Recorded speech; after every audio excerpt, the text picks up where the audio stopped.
I think when I come up with a story, it's very cinematic in my head. I can see it. And so for Mystic Water, Georgia, it is I don't want to say a hodgepodge, that's not the right word, but it's a mix of different small towns that I've been in.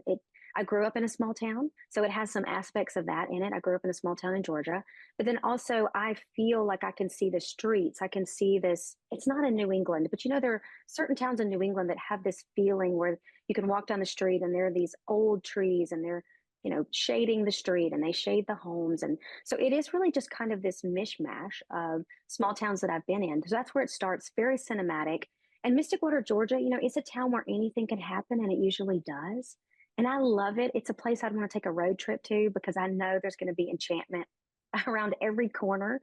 And so Full Moon June is just a continuation of this town and this series that we really love. I mean, readers really love it because they want to disappear into this town and just live there and they want to meet the people because they're quirky and they're lovable. And Full Moon June is a lot of fun because it's actually two young kids and they are taking a full moon adventure because one of the kids has lost something that belongs to his dad in the forest.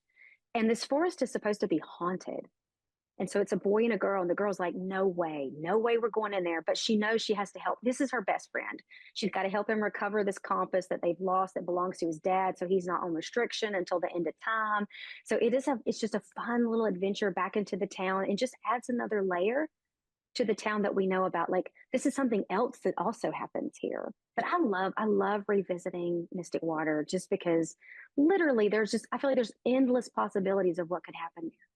The strawberry moon is really when strawberries are at their ripest, and when you would be picking them in the South would be the strawberry moon. And so most of the names we have for the moons are given to us by the Native Americans, and a lot of it has to do with harvest and nature and animals that were just things that were happening at the time of that full moon. And so for the Native Americans in the South, they were harvesting strawberries in June. It's a combination of suspending your disbelief and your belief in the magic, and also that I plant it in a very real setting and a very real story, and that the characters are real. They're having real life experiences like you and I do. I mean, could you imagine losing something that belonged to your daddy and then you're freaking out that you've got to find it? I mean, those are things we've experienced it in some version. And so for me, layering in the magic is very easy. It feels very natural. So in Full Moon June, the moon is this, I can personify anything. I really can.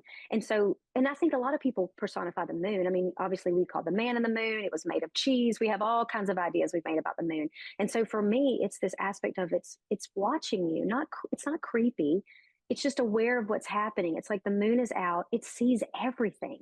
So it sees the kids sneaking out and just, I love the magic of a full moon. Like there's all kinds of ceremonies and things that people do surrounding a full moon. If you imagine just walking outside, you just want to look at it. People take pictures of it. It just automatically to me feels like a magical element that's already in our world.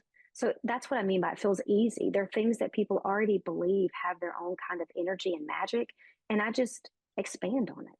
I feel like the characters are already very formed when they show up to me. Like I know who they are, but certainly they're aspects of my own childhood. I have two brothers and a sister. So I know what it's like to have brothers and sisters around and having those conversations and the things like, sneaking out on your bicycle on a full moon. It's very, very sneaky, but fun and adventurous. Like I did that. So those are memories that I can call on. But Layla and Adam are very formed to me already when they showed up. So it's not me. It's not my brother. It's not my best friend when I was a kid. It's just some kind of something adjacent to all of that. So they have their own personalities, but certainly I'm thinking about when I was a kid, when I was 11 and 12 and 13, and what it was like to want to sneak out with my friends or, ride our bikes through the neighborhood. I mean, all those things are just, for us, even though our bodies get older, we have all those memories. So you're still 9 years old. You're still 20 years old. You're still 40 years old. Like we still have all those ages inside of us and we feel like those people sometimes if you really call back to it. But they were fun to recreate because I don't do a lot of stories with young kids in it.